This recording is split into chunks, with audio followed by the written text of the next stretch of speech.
लस्सी ले लो लस्सी, ताजी ताजी ठंडी लस्सी। सुंदरपुर के जंगल में बबलू कबूतर अपनी पत्नी पीलू चिड़िया के साथ रहा करता था।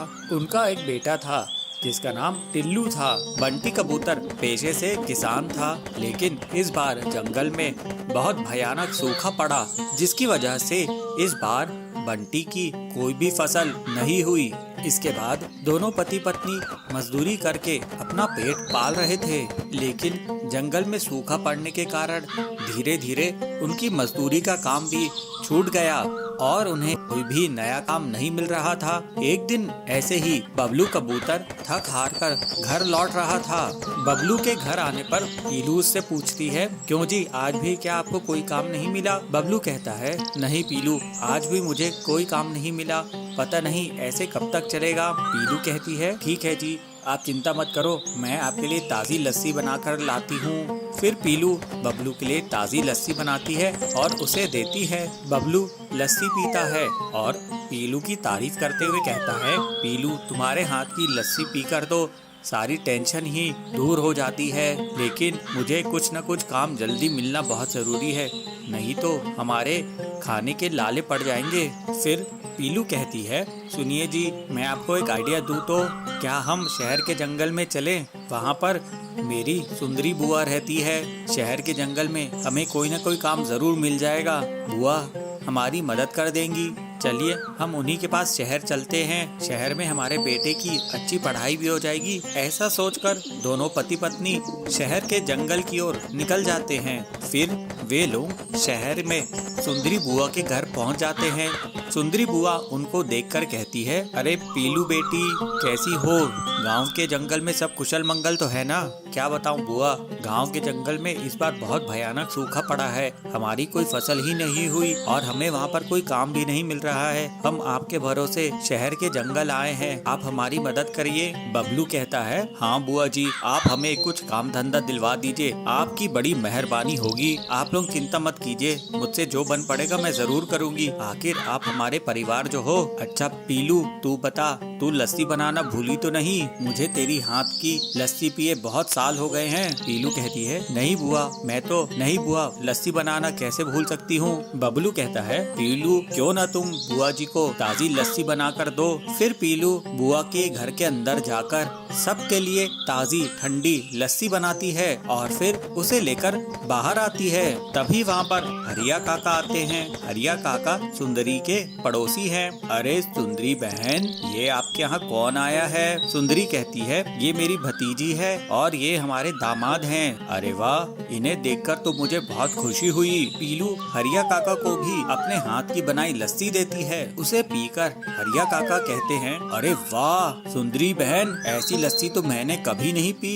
ये तो गजब की लस्सी है, ऐसी लस्सी तो पूरे शहर में कहीं नहीं मिलती है। ये सुनकर बबलू कहता है, हरिया काका, अगर आप कह रहे हैं कि पूरे शहर के जंगल में ऐसी लस्सी नहीं मिलती, तो क्यों ना हम ही लस्सी का ठेला लगा ले। हाँ हाँ बबलू जी, बिल्कुल बिल्कुल, आप अपनी लस्सी की दुकान खोल लीजिए, देखना सुबह से रात तक लोग आपके यहाँ लस्सी ही पीने आएंगे। अगले दिन दोनों पति पत्नी लस्सी की दुकान लगा लेते हैं और लस्सी बेचने लगते हैं। लस्सी ले लो लस्सी, ताजी ताजी ठंडी लस्सी।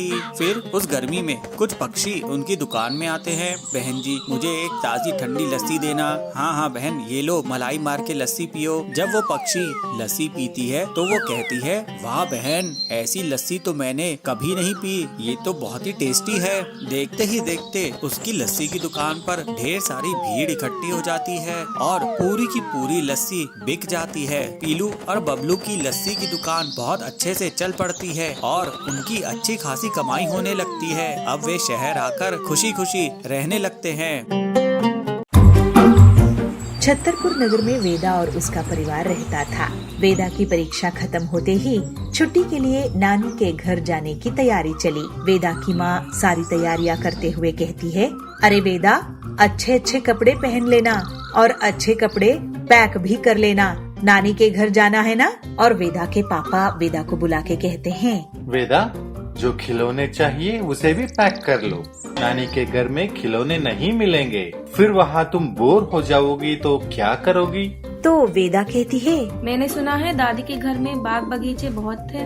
यह सुन के हंसते हुए पापा कहते हैं, बाग बगीचे तो है, मगर आपको आदत कहाँ है। ऐसे ही सारी तैयारियां करके नानी के घर के लिए निकल पड़ते हैं। वेदा नानी के घर पहुंचते ही नानी को ले लगाते हुए कहती है, नानी, पापा कहते हैं मैं यहाँ बोर हो जाऊंगी। तब नानी हंसते हुए बोलती है, अरे बेटा, आम की बगीचे में एक चक्कर लगा के आ जाओ, पूरा दिन गुजर जाएगा।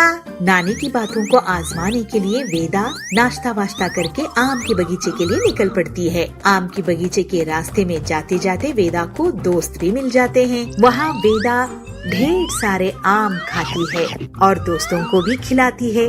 सारे मिलके खूब मजे लूटते हैं और खेलते भी हैं। मगर बगीचे का माली आके वेदा और दोस्तों को वहाँ से भगा देता है।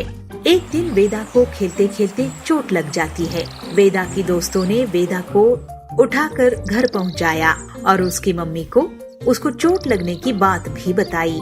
सही समय पर वेदा को दवाई और मालिश करने की वजह से जल्द आराम मिला। माँ, यह सारे मेरे दोस्त हैं। हम सब बहुत आम खाए और बगीचे में खूब खेले, मगर माली ने हमें भगा दिया। माँ, यह सुन के वेदा की माँ को बहुत बुरा लगा। वेदा की माँ ने उन सारे दोस्तों को धन्यवाद किया और उन्हें ढेर सारे आम भी खिलाए और माली को बुलावा गया। माली वेदा के घर पहुँचता है और हाथ जोड़ के खड़ा हो जाता है। अरे माली काका, ये सब हमारे बच्चे हैं, आपने इन्हें डांटा क्यों और बगीचे से भगाया क्यों? मेम साहब, ये बच्चे व्यर्थ आम तोड़ रहे थे।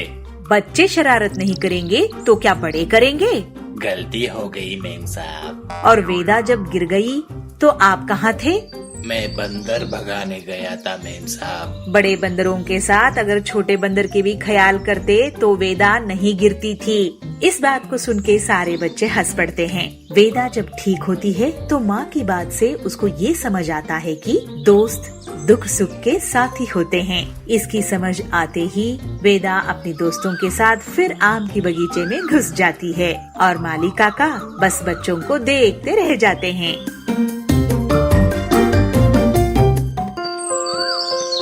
सुंदर वन में पीलू चिड़िया अपने पति बबलू के साथ रहती थी। आइसक्रीम की दुकान चलाते थे। वे लोग आइसक्रीम घर पे ही बनाते थे और 1 रुपए में आइसक्रीम बेचा करते थे। आइसक्रीम की कीमत कम होने के कारण उनकी आइसक्रीम बहुत बिकती थी। दिन भर उनकी दुकान पर पक्षियों की लाइन लगी रहती थी। एक बच्चा ग्राहक उनकी दुकान पर आके कहता है, पीलू आंटी, ये लो 2 रुपए, मुझे 2 आइसक्रीम देना। ये लो बेटा। तभी वहाँ पर हरिया काका पहुँचता है। वो कहता है, पीलू बेटा, मुझे 10 आइसक्रीम देना। मेरे बच्चे बहुत जिद कर रहे हैं आइसक्रीम खाने की, और हाँ, एकदम ठंडी ठंडी देना। पीलू कहती है, हाँ हाँ हरिया काका, सभी आइसक्रीम एकदम ठंडी हैं।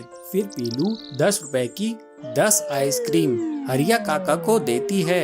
इस तरह पीलू चिड़िया कम पैसे में ज्यादा आइसक्रीम बेचकर ज्यादा मुनाफा कमा रही थी। पीलू चिड़िया की दुकान के ठीक सामने कालू कौवा भी आइसक्रीम बेचा करता था।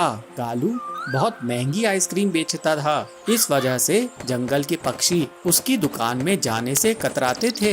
बबलू और पीलू की दुकान पर भीड़ लगी देखकर कालू कौवा बहुत जलता था। एक दिन वो अपनी पत्नी सुंदरी कौवी से कहता है, वो देख सुंदरी, दिन भर बबलू और पीलू की दुकान पर पक्षियों की लाइन लगी रहती है और हमारी दुकान की तरफ कोई देखता भी नहीं है। जब से इन लोगों ने 1 रुपए की आइसक्रीम बेचनी शुरू की है, हम लोगों का धंधा तो एकदम चौपट ही हो गया है। कुछ समझ नहीं आता है कैसे अपनी दुकान पर पक्षियों को बुलाऊं। सुंदरी कहती है, तुम क्यों बेकार में चिंता करके अपना खून जला रहे हो? मेरी मानो तो तुम भी 1 रुपए वाली आइसक्रीम बेचना शुरू कर दो। लेकिन सुंदरी, हमें आइसक्रीम बनाना कहाँ आता है? सुंदरी कहती है, अरे जी, तुम शहर से केमिकल वाली आइसक्रीम ले आना। हम 1 रुपए में 2 आइसक्रीम बेचा करेंगे। इतनी सस्ती आइसक्रीम बेचेंगे तो जंगल के सारे पक्षी हमारी दुकान में आएंगे। अगले दिन कालू कौवा शहर में जाकर केमिकल से बनी हुई आइसक्रीम का एक बड़ा सा डब्बा लेकर आता है और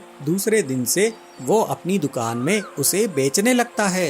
आइसक्रीम ले लो, आइसक्रीम, रंग बिरंगी आइसक्रीम, 1 रुपए में कई सारे फ्लेवर वाली आइसक्रीम। उसकी आवाज सुनकर बबली चिड़िया वहाँ पहुँचती है और कहती है, अरे कालू अंकल, क्या आप भी आज से 1 रुपए वाली आइसक्रीम बेच रहे हैं? कालू कहता है, हाँ बबली, मैं भी अब से 1 रुपए वाली आइसक्रीम बेचने लगा हूँ और मेरे पास बहुत सारे फ्लेवर्स हैं। तुम्हें कौन सा चाहिए? बबली कहती है, अंकल जी मुझे मैंगो फ्लेवर्स की 2 आइसक्रीम देना। कालू कौवा बबली को मैंगो फ्लेवर की आइसक्रीम देता है। आइसक्रीम खाकर बबली कहती है, वाह अंकल, ये आइसक्रीम तो बहुत टेस्टी है, मैं अपने और दोस्तों को लेकर आती हूँ। आइसक्रीम के बहुत सारे फ्लेवर होने के कारण कालू कौवे की दुकान चलने लगती है। अब पीलू चिड़िया के सारे ग्राहक कालू के यहाँ से आइसक्रीम खरीदने लगते हैं। ये देखकर बबलू बहुत दुखी हो जाता है और उसे पीलू समझाती है, तुम चिंता क्यों करते हो, हमारी आइसक्रीम बिना केमिकल की है, देखना एक न एक दिन सारे पक्षी हमारी ही दुकान में वापस आ जाएंगे। इस तरह कुछ दिन बीत जाते हैं और कालू कौवे की केमिकल वाली आइसक्रीम खाकर लोग बीमार पड़ने लग जाते हैं। बहुत सारे पक्षी उसकी दुकान पर इकट्ठा हो जाते हैं और हंगामा करने लगते हैं। हरिया कहता है, अरे तुम अपनी आइसक्रीम में क्या मिलाते हो? हमारे बच्चे तुम्हारी आइसक्रीम खाकर बीमार पड़ने लगे हैं। आज से पहले ऐसा कभी नहीं हुआ। पीलू चिड़िया की आइसक्रीम हम खाते थे तो कोई भी बीमार नहीं पड़ता था। हम तुम्हारी कंप्लेन पुलिस में करेंगे। ये सुनकर कालू डर जाता है।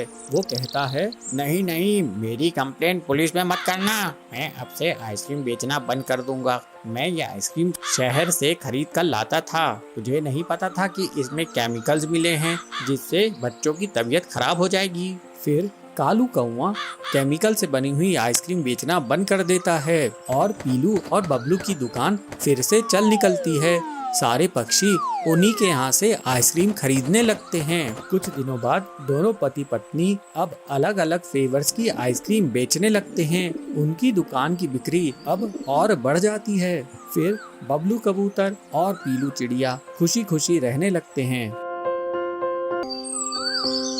बहुत साल पहले पीलू चिड़िया अपने पति बंटी के साथ एक पेड़ पर खुशी खुशी रहती थी। एक दिन उस पेड़ की जड़ के पास एक सांप रहने लगा। वो वहाँ पर बिल बना के रहता था और जब भी पीलू चिड़िया अपने अंडों को घोंसले में छोड़कर जाती थी तो वो सांप उन अंडों को खा जाता था। इस परेशानी के कारण पीलू अपने पति से कहती है, बंटी जी, मैं सांप से बहुत परेशान हो गई हूँ। वो जब देखो हमारे अंडे खा जाता है, तुम कुछ करते क्यों नहीं? बंटी कहता है, पीलू मैं क्या करूँ, वो सांप बहुत ही ताकतवर है, हम उसके सामने मजबूर हैं, हम उसका सामना नहीं कर सकते। पीलू कहती है, तो फिर क्या करें? क्या हम अपने अंडों का उस शिकार होने दे? मैं ऐसा होते नहीं देख सकती हूँ। ऐसे तो फिर हमारे कभी बच्चे हो ही नहीं पाएंगे। तुम्हें पता है मुझे कितना दर्द होता है अपने बच्चों को खोने का। चलो एक काम करते हैं, हम इस जंगल को छोड़कर कहीं और रहने के लिए चलते हैं। इस पर उसका पति कहता है, तुम सही कह रही हो, अब यही एक आखिरी रास्ता है जिससे हम अपने बच्चों को बचा पाएंगे। पीलू और बंटी जंगल से जाने की तैयारी कर रहे होते हैं। तभी कालू कौवा वहाँ पर आता है। कालू कहता है, पीलू बहन, बंटी भाई, तुम लोग बड़े परेशान लग रहे हो, आखिर कहीं जाने की तैयारी कर रहे हो, क्या हुआ? मुझे अपनी परेशानी बताओ। पीलू कहती है, कालू भैया क्या बताऊं, जहाँ जिस पेड़ में हम रहते हैं उस पेड़ के नीचे एक सांप आ गया है और वो हमारे अंडों को खा जाता है। हम लोग बहुत परेशान हैं, उसका सामना भी नहीं कर सकते, हम उससे बहुत परेशान हैं, वो बहुत ताकतवर है। कालू कहता है, पीलू बहन, हर परेशानी का हल भागना नहीं होता है। अगर आप लोग उतने ताकतवर नहीं हैं तो उसे दिमाग से हराने की सोचिए। मैं एक प्लान बताता हूँ, इससे सांप भी मर जाएगा और लाठी भी नहीं टूटेगी। कालू कौवा पीलू और बंटी को प्लान बताता है। दोनों कालू कौवे का प्लान सुनकर बहुत खुश होते हैं। अगले दिन पीलू चिड़िया रानी के महल में जाती है।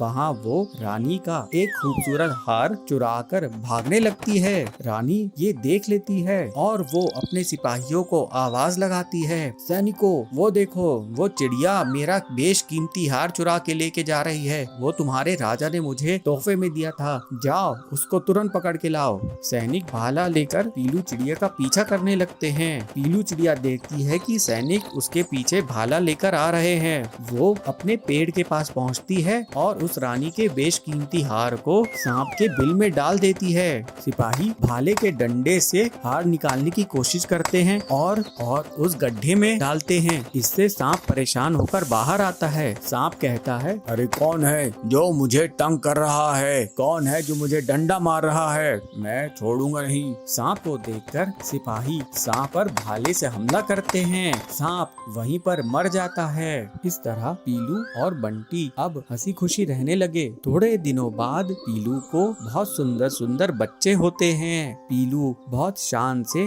उनका जन्मदिन मनाती है और कालू कौवे को बहुत अच्छा सा केक बनाकर खिलाती है। एक जंगल में एक हरा भरा आम का पेड़ था। आम के पेड़ पर संगीत नाम की एक कोयल रहती थी। उसने बहुत सुंदर घोंसला बनाया हुआ था जिसमें उसके छोटे छोटे बच्चों के साथ वो रहती थी। छोटे होने के कारण वो बच्चे अभी उड़ना सीख ही रहे थे, तो संगीत उनके लिए खुद वो खाना ढूंढ कर लाकर अपनी चोंच से प्यार से खिलाती थी। एक दिन जोरों शोरों से बरसात शुरू हो गई। बिजली गरज रही है, बारिश हो रही है। तभी संगीत के बच्चों को जोर से भूख लगने लगी। माँ, भूख लगी है माँ। अरे बच्चों, मैं कुछ न कुछ इंतजाम करती हूँ। देखते ही देखते बच्चे जोर जोर से चिल्ला के रोने लगे। एक बच्चे को देख के दूसरा बच्चा रोने लगा। माँ, मुझे भी भूख लग रही है माँ, कुछ न कुछ तो दो ना। संगीत को बहुत चिंता हुई। अपने बच्चों को रोते हुए संगीत को नहीं देखा जा रहा था। वह उन सबको चुप कराने की कोशिश कर रही थी, किंतु बच्चे भूख से तड़प रहे थे। माँ देखो ना, कल का कुछ भी हो चलेगा, मैं खा लूंगी। इस बात से संगीत उदास होने लगी क्योंकि घर में कुछ नहीं था। संगीत सोच में पड़ गई। अरे इतनी जोर बारिश हो रही है, मैं खाना कहाँ से लाऊंगी? मगर मैं खाना नहीं लाई तो बच्चों को भूखा शांत कैसे कर पाऊंगी? ऐसे मन में अपने हिसाब किताब लगा रही है और सोच रही है। काफी सोचने के बाद संगीत ने एक लंबी उड़ान भरी और पंडित जी के घर आ पहुंची। पंडित जी ने प्रसाद में मिले चावल, दाल, फल, सब्जी सब सूखने के लिए आंगन में रखा हुआ था। कोयल ने उसको देखा। अरे यहाँ पे तो काफी सारा भोजन है, मैं अपने बच्चों को जरूर पेट भर खिला सकती हूँ। यह सोचते हुए बच्चों के लिए अपने मुंह में संगीत ने ढेर सारा चावल लिया और पैरों से एक फल भी ले लिया और झटपट वहाँ से उड़ गई। भीगी भागी सी जैसे ही वो घोंसले में पहुँचती है तो सभी बच्चे एक साथ पूछते हैं, माँ आप भीग गए हो? माँ मुझे ना भूख नहीं है, आप बरसात में मत जाओ। बच्चों की बात सुनते हुए संगीत की आंखों में भी पानी आ जाता है और अपने पंख को झटकाते हुए बोलती है, अरे मैं माँ हूँ, मुझे कुछ नहीं होगा, आपका पेट भर जाए इससे ज्यादा मुझे क्या चाहिए। ऐसे कहते हुए सभी बच्चों को प्यार से अपने मुंह में जो दाना लाई थी उसको खिलाती है और फल भी काट काट के वो भी देती है। फल और दाने खाकर बच्चों का पेट भर गया। वह सब चुप हो गए और आपस में खेलने लगे। संसार में माँ की ममता का कोई जोड़ नहीं है। अपनी जान विपत्ति में डालकर भी माँ अपने बच्चों की पेट भरती है और उसकी भलाई चाहती है। बच्चे खुश तो माँ भी खुश। ऐसे संगीत और बच्चे बहुत खुशी खुशी से बरसात का मजा लिया। सुंदर वन में पीलू चिड़िया अपने पति बबलू और अपनी सास के साथ रहा करती थी। पीलू और बबलू एक छोटी सी जमीन पर सब्जी उगाया करते थे और फिर बबलू उन सब्जियों को बाजार ले जाकर बेचता था। एक दिन पीलू चिड़िया अपनी सास के साथ सब्जियां तोड़ने के लिए गई थी। अरे वाह बहू, इस साल तो सब्जी की फसल बहुत अच्छी हुई है। हाँ माँ जी, मैंने और इन्होंने बहुत मेहनत की है तब जाकर ऐसी फसल हुई है। इस बार इतनी सब्जी हुई है कि इन्हें बेचकर हमारे सारे कर्ज उतर जाएंगे। ये सुनकर उसकी सास बहुत खुश होती है। चल पीलू, जल्दी से हम सब्जियों को तोड़ लेते हैं, पता नहीं कब बारिश हो जाए। सास और बहू जब सब्जियां तोड़ रही होती हैं तो बहुत जोर से बारिश होने लगती है। माँ जी जल्दी चलिए, बहुत जोर की बारिश होगी, बहुत जोर की बारिश हो रही है। हाँ बहू जल्दी चल, बारिश तेज हो रही है, हम नहीं तो हम बीमार पड़ जाएंगे, भीगेंगे तो बीमार पड़ जाएंगे। जब बारिश रुक जाएगी तब आकर बची हुई सब्जियों को तोड़ लेंगे। घर आकर वो दोनों बारिश रुकने का इंतजार करने लगती हैं। इस बारिश को भी अभी आना था, अगर बारिश नहीं रुकी तो हमारी सारी मेहनत बर्बाद हो जाएगी। ऐसी अशुभ बात मत कर बहू, चल जा अब तू भोजन बना, बबलू आता ही होगा। सुबह से रात हो जाती है लेकिन बारिश रुकने का नाम ही नहीं लेती और थोड़ी देर बाद बबलू भी सब्जी बेचकर घर वापस आ जाता है। आप और पीलू सब्जियां तोड़ने गई थी, सारी सब्जियां तोड़ ली ना? कम से कम इस बारिश में वो सब्जियां खराब तो नहीं होंगी? अरे कहाँ बेटा, जैसे ही हम सब्जी तोड़ने लगे बहुत जोर की बारिश होने लगी, पूरी सब्जियां हम नहीं तोड़ पाए। हे भगवान, अगर ये बारिश नहीं रुकी तो कल मैं क्या बेचने जाऊंगा? इतनी बारिश में तो सारी सब्जियां सड़ जाएंगी। बेटा अब चिंता करने से क्या होगा, जो किस्मत में लिखा है वही होगा, उसे कौन बदल सकता है। माँ जी सही कह रही है, आप खाना खाकर सो जाइए, कल की कल देखेंगे। लेकिन बारिश रुकती नहीं, अगले दिन भी मूसलाधार बारिश होती है और उनका खेत पानी से भर जाता है। इस तरह से बबलू की सब्जी की दुकान बंद हो जाती है। ये सब देखकर कालू कौआ मन ही मन बहुत ही खुश हो रहा था। कालू बबलू का पड़ोसी था। वो बबलू की दुकान के बगल में ही अपनी सब्जी का ठेला लगाता था। अरे बबलू, ऐसा क्या हुआ जो तूने सब्जी बेचना बंद कर दिया? क्या बताऊं, मेरी सारी सब्जियां बारिश के कारण खराब हो गई। इस तरह बहुत सारे दिन गुजर जाते हैं। देखिए जी, हमारे खेत में अभी भी पानी भरा हुआ है, क्यों ना हम तरबूज के कुछ बीज पानी में डाल दें। तरबूज को पानी चाहिए होता है, हमारे खेत में पानी वैसे भी भरा हुआ है और वैसे भी आजकल बाजार में तरबूज की बहुत डिमांड है। भगवान की दया से अगर हमारी तरबूज की फसल हो गई तो हमारी सब्जियों के नुकसान की भरपाई हो जाएगी। लेकिन पीलू, तरबूज उगाने के लिए हमारे पास तरबूज के बीज भी तो होने चाहिए और हमारे पास तो तरबूज के बीज है ही नहीं। उसकी चिंता आप मत कीजिए माँ जी, मेरे पास बहुत सारे तरबूज के बीज हैं। ये देखिए मेरे पास कितने सारे तरबूज के बीज हैं। दोनों सास बहुएं अपने खेत में तरबूज के बीज बिखेर देते हैं और जल्द ही उनके यहाँ तरबूज उग आते हैं और कुछ दिनों बाद वे तरबूज पक जाते हैं। पीलू उन पके हुए तरबूजों को तोड़ लेती है और ये लीजिए जी, पके हुए लाल मीठे तरबूज, इन्हें ले जाकर आप अपनी दुकान में बेच दीजिए। देखना आज आपकी दुकान पर ग्राहकों की भीड़ लग जाएगी। बंटी तरबूज लेकर अपनी दुकान चला जाता है और बंटी के तरबूज धड़ाधड़ बिकने लगते हैं। सिर्फ कुछ ही मिनटों में पूरे तरबूज बिक जाते हैं। बबलू खुशी खुशी घर वापस आता है। देखो माँ, मुझे तरबूज बेचकर कितना मुनाफा हुआ। इन पैसों पर सिर्फ बहू का अधिकार है। हाँ माँ, तुम सही कह रही हो। बबलू वो पैसा पीलू को दे देता है। अब पीलू और बबलू अपने खेत में तरबूज की फसल उगाने लगे और खुशी खुशी अपनी जिंदगी बिताने लगे।